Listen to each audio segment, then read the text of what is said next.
Hi అండి. ఈవేళ నేను చేసే కర్రీ ఏంటి అనుకుంటున్నారా?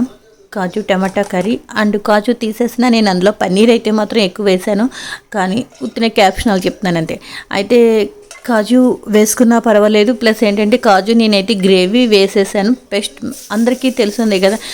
పాలక్ పన్నీర్ కూడా మీకు నేను చూపించాను, సేమ్ ప్రాసెస్.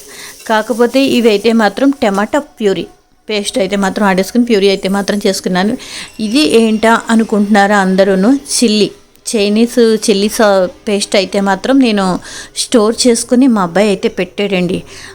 పేస్టు మనకి నేనేంటంటే ఒక పావు కేజీ కారం అయితే మాత్రం నానబెట్టుకొని వేడి నీళ్ళలో పేస్ట్లా చేసుకుని, అదంతా పెద్ద ప్రాసెస్ మీకు చూపిస్తాను. అది కూడాను అవి స్టోర్ చేసుకొని పెట్టుకుంటే ఇలా చేసిన ప్రతి దానికి కూడా కర్రీకి 1 స్పూన్ వేస్తే మాత్రం సరిపోతుందండి. చాలా బాగుంది. కొంచెం జీలకర్ర పొడి, ధనియాల పొడి, మసాలా పొడి ఇవన్నీ వేసాను. లాస్ట్ పెరుగు వేసాను. టేస్ట్ కమ్మదానం వస్తుంది పెరుగు వేస్తే, చిక్కటి పెరుగు అనమాట. కూర అయితే మాత్రం అద్భుతంగా ఉందండి. ఎప్పుడైనా సరే నేను ఇన్స్టెంట్ చపాతీలు తెచ్చుకున్న తర్వాత ఈ ప్రాసెస్ అయితే మనకు కొంచెం పెద్దదిగా ఉంటుంది. నేను అందుకనే ఈ విధంగా కర్రీకి మాత్రం ప్రిఫరెన్స్ ఇచ్చానమాట.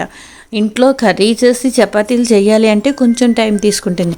ప్లస్ ఇంకోటి ఏంటి అంటే అవి కర్రీ చేసేటప్పుడు సాల్ట్ చాలా తక్కువ పడుతుంది. పన్నీర్ కర్రీకి అయితే మాత్రం ఎక్కువ వేసుకుంటే మళ్ళీ మనం తీయలేము. జాగ్రత్తగా చూసుకుని వేసుకుంటే సరిపోతుంది.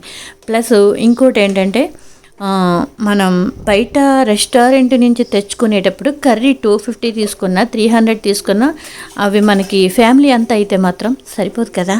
ఇలా మన ఇంట్లో నాకైతే మాత్రం 150, 125 ఛార్జ్ అయిందండి. మధ్య తరగతి లైఫ్లో ఇలాగే లెక్క పెట్టుకుంటారు. నేను అందులో ముందరే ఉంటాను. ఎవరైనా లెక్క పెట్టుకుంటారండి. ఏ ఇల్లు అయినా సరే, ఎంత ఉన్నవాళ్ళైనా సరే, ఎంత ఆగర్భ సీమంతులైనా సరే లెక్క పెట్టుకుంటారు. లెక్క పెట్టుకోలేని వాళ్ళు ఎవరు ఉండరు. ఆడవాళ్ళు అయితే ముందరే పెట్టుకుంటారండి.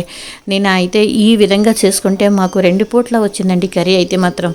కొంచెం పీనాసిగా ఆలోచించిన మన హెల్త్ కూడా మనం చూసుకుంటూ ఉండాలి కదా. అందుకని ఆ రీత్యా కూడా నేను చూస్తాను. మన ఇంట్లో మనం వేసుకున్న ఆయిల్ వేరు, ప్లస్ బయట ఏ ఆయిల్ వాడతారో ఎవరికీ తెలియదు.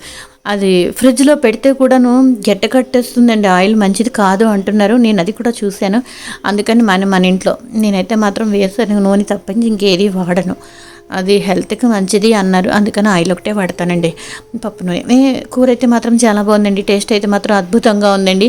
మీకు చైనీస్ చిల్లీ పేస్ట్ ఎలాగో మాత్రం నేను వీడియో చేసి పెడతాను. ఇప్పుడైతే మాత్రం నేను టేస్ట్ చూడాలండి. నేను చూశాను, టేస్ట్ అద్భుతంగా ఉంది. మీరు కూడా తింటారు కదా. బాగుంటే చిన్న కామెంట్ పెట్టండి. బాగోపోయినా కూడా లైక్ కొట్టండి, సబ్స్క్రైబ్ చేయండి ప్లీజ్.